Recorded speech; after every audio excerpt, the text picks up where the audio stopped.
नमस्कार, आप देख रहे हैं जन एक्सप्रेस और मैं हूं आपके साथ शुभांशी त्रिपाठी। उत्तर प्रदेश से एक बड़ी खबर सामने आ रही है, जहां मुख्यमंत्री योगी आदित्यनाथ ने श्रमिकों, युवाओं और रोजगार को लेकर कई बड़े ऐलान किए हैं। अब उत्तर प्रदेश के हर जिले में बाल श्रमिकों के लिए नई योजना लागू होगी। युवाओं को देश ही नहीं बल्कि विदेशों में भी रोजगार मिलेगा और सरकार रोजगार व्यवस्था को हाईटेक बनाने जा रही है। क्या है पूरा प्लान, कितने लोगों को मिलेगा फायदा और कैसे बदलेगी यूपी की तस्वीर, आइए आपको बताते हैं इस खास रिपोर्ट में। उत्तर प्रदेश के मुख्यमंत्री योगी आदित्यनाथ ने साफ कहा है कि श्रमिक ही राज्य की प्रगति की सबसे बड़ी ताकत है और इसी सोच के साथ सरकार अब श्रमिकों और युवाओं के लिए बड़े फैसले ले रही है। सबसे बड़ा ऐलान है बाल श्रमिक विद्या योजना को लेकर। अभी तक ये योजना केवल 20 जिलों में लागू थी, लेकिन अब इसे प्रदेश के सभी 75 जिलों में लागू किया जाएगा। इस योजना के तहत 8 से 18 साल तक के कामकाजी बच्चों को स्कूल से जोड़ा जाएगा और उन्हें आर्थिक मदद भी दी जाएगी ताकि वे मजदूरी छोड़कर शिक्षा की मुख्य धारा में आ सके।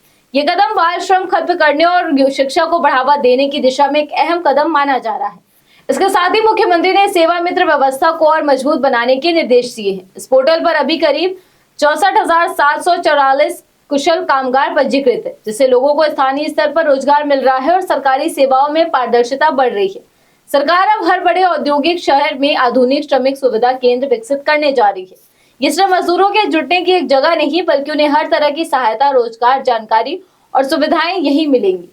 दूसरे राज्यों या क्षेत्रों से आने वाले श्रमिकों के लिए सुरक्षित आवास की व्यवस्था भी की जाएगी, जिससे उनकी जिंदगी बेहतर और सुरक्षित बन सके। इसी कड़ी में कानपुर में एक बड़ा प्रोजेक्ट भी सामने आया है। यहाँ 200 प्रशिक्षकों की क्षमता वाला औद्योगिक प्रशिक्षण संस्थान और छात्रावास बनाया जाएगा, जहाँ बढ़ई, बिजली मिस्त्री और नलसाज जैसे कामों का प्रशिक्षण दिया जाएगा। रोजगार के मोर्चे पर भी सरकार ने बड़ा दावा किया है। साल 2025-26 में 3030 रोजगार मेलों के जरिए 3,74,000 युवाओं को नौकरी दी गई। इसके अलावा उत्तर प्रदेश रोजगार मिशन के तहत 27,555 युवाओं का चयन हुआ, जिनमें से 2300 युवाओं को विदेश में नौकरी के लिए चुना गया है। यही नहीं, जर्मनी और जापान जैसे देशों में रोजगार के लिए युवाओं को भाषा प्रशिक्षण भी दिया जाएगा, जिससे अंतर्राष्ट्रीय स्तर पर काम करने के लिए तैयार हो सके। सरकार अब रोजगार संगम पोर्टल को और स्मार्ट बनाने जा रही है, जिसमें आर्टिफिशियल इंटेलिजेंस यानी AI आधारित जॉब मैचिंग सिस्टम और ऑनलाइन काउंसलिंग की सुविधा जोड़ी जाएगी। प्रदेश में अब तक 32,583 कारखाने पंजीकृत हो चुके हैं, जो बढ़ते औद्योगिक विकास का संकेत है। इससे पहले मुख्यमंत्री ने 6,55,45,000 रुपए की 19 परियोजनाओं का लोकार्पण और शिलान्यास भी किया, जिसमें विकास योजनाओं को नई गति देने का प्रयास किया गया है। अपने संबोधन में मुख्यमंत्री ने कहा कि भाजपा सरकार समस्याओं को टालने वाली नहीं है, बल्कि समाधान देने वाली सरकार है और प्रधानमंत्री नरेंद्र मोदी के नेतृत्व में देश और प्रदेश ने विकास की नई दिशा पकड़ी है।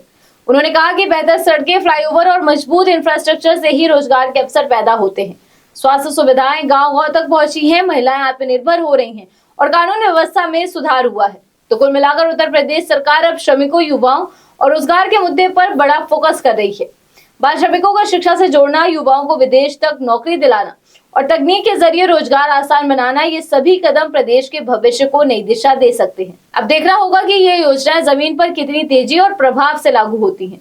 फिलहाल इस खबर में बस इतना ही। ऐसी ही तमाम खबरों को जानने के लिए आप जुड़े रहिए जन एक्सप्रेस के साथ। धन्यवाद।